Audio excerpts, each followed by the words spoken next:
सभी ज्ञान प्रेमियों को मेरा नमस्कार। मैं आचार्य धर्मवीर इस चैनल के माध्यम से आप सभी तक आध्यात्मिक ज्ञान, आध्यात्मिक विज्ञान से जुड़ी महत्वपूर्ण जानकारी साझा कर रहा हूं, जो कि विद्वान महापुरुषों व मेरे अनुभव पर आधारित हैं। यह जानकारी भारतवर्ष के व्यक्तियों के लिए ज्ञान का भंडार है। आज के इस आधुनिक युग में आध्यात्मिक विज्ञान की जानकारी व उसका दैनिक प्रयोग जीवन में बहुत ही कल्याणकारी है। अब आज का विषय प्रारंभ करते हैं। ग्रंथों में ज्ञान का अपार भंडार छुपा हुआ है, जिसका प्रयोग कर हम अपने जीवन को श्रेष्ठ ऊंचाइयों पर ले जा सकते हैं। इसी तरह की एक घटना का वर्णन विष्णु पुराण में किया गया है। वहाँ बताया गया है, संकेतों के माध्यम से महर्षि दुर्वासा ने स्वर्ग को श्राप दे दिया कि स्वर्ग श्रीहीन हो जाए। उस श्राप के बाद स्वर्ग से ऐश्वर्य, प्रतिभा, धन, संपत्ति सब धीरे धीरे समाप्त हो गई।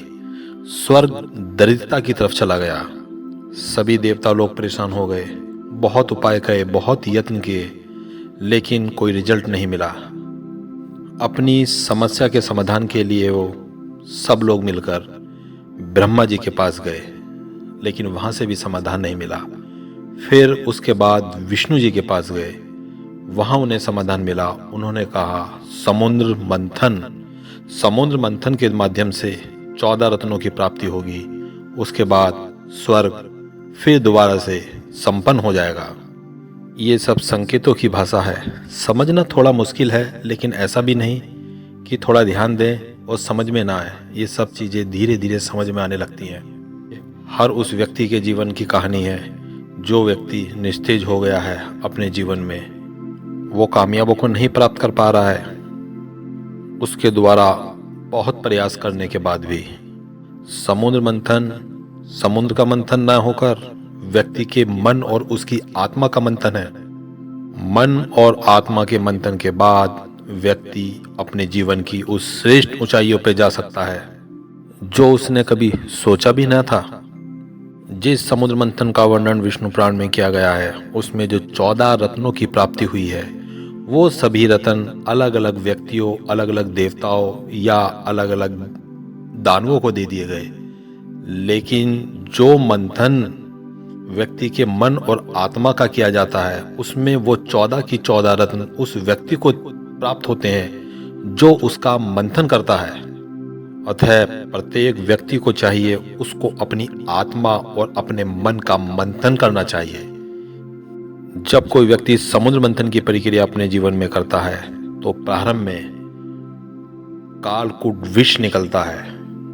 मतलब यह एक संकेतों की भाषा है, यानी उसको जीवन में बुरे विचार घेर लेते हैं। दुनिया का उपहास, दुनिया की निंदा, दुनिया का अपयश, दुनिया का अपमान, ये सब उसको सहना पड़ता है।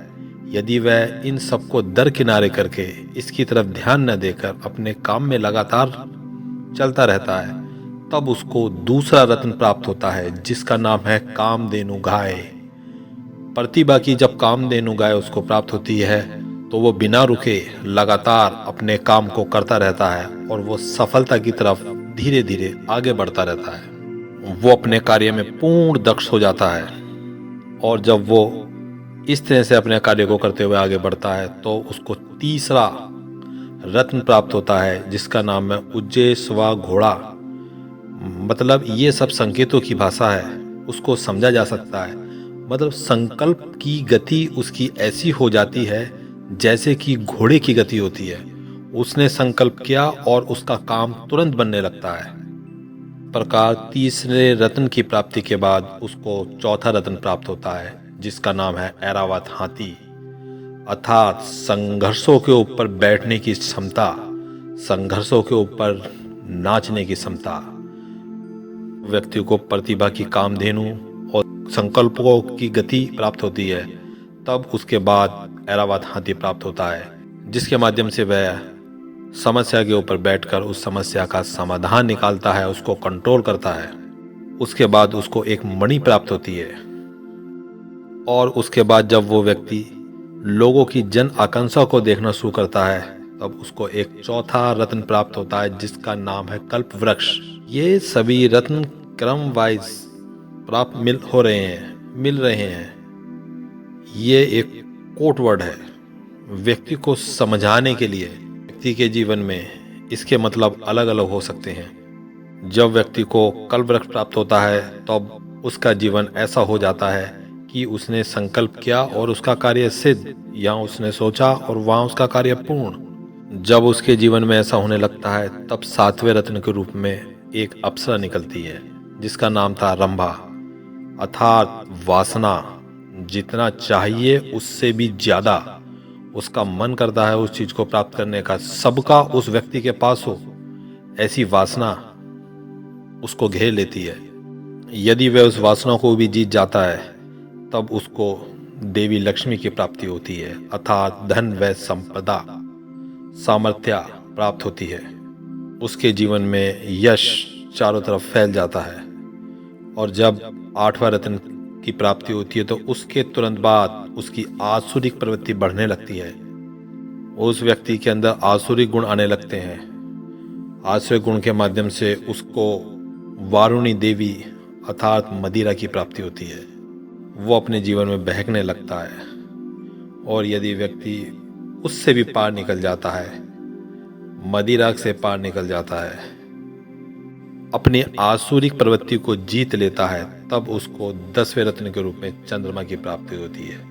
अर्थात उसके जीवन में व्यवहार में शीतलता आ जाती है। उसका जीवन सादा सिंपल हो जाता है। चारों तरफ शीतलता ही शीतलता, सौम्यता ही सौम्यता होती है। इसके बाद उसको 11वें रत्न के रूप में पारिजात वृक्ष, कर्मों की खुशबू चारों तरफ फैल जाती है।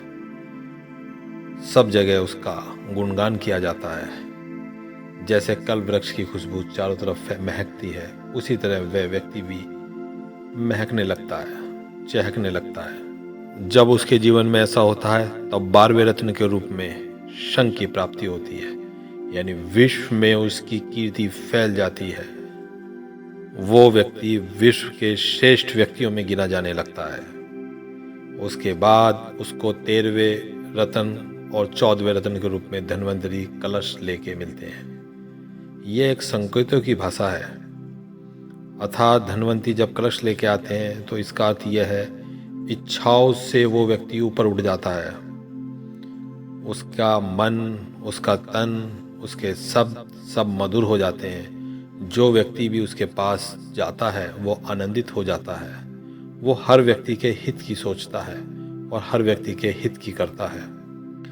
इस प्रकार व्यक्ति अपने मन और आत्मा का मंथन करके उन 14 रत्नों को, जो उस समय समुद्र मंथन के समय पे अलग अलग व्यक्तियों को प्राप्त हुए थे, वो स्वयं प्राप्त कर सकता है। अगर व्यक्ति को चाहिए वो अपने जीवन में अपने मन और अपनी आत्मा का मंथन कर जीवन की श्रेष्ठ ऊंचाइयों पर पहुंचे।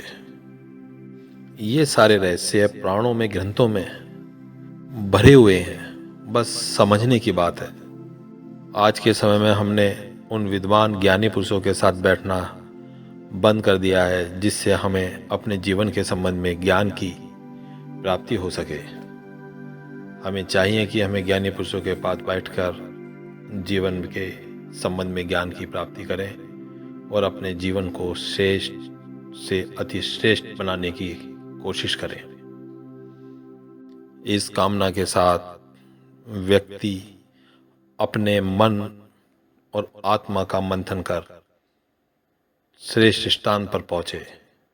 इस कामना के साथ मैं अपने इस अध्याय का समापन करता हूं। हमारा उद्देश्य आध्यात्मिक ज्ञान व विज्ञान के माध्यम से भारत के गौरवशाली इतिहास को पुनः स्थापित करने में योगदान करना है। सहयोग के रूप में हम आपसे चाहते हैं कि आध्यात्मिक विज्ञान में जो भी आपको अच्छा लगे उसको दूसरे व्यक्ति तक पहुंचाएं। वह चैनल को लाइक व सब्सक्राइब करें। सबका मंगल हो। जल्द ही मिलते हैं अगले वीडियो में एक नए विषय के साथ।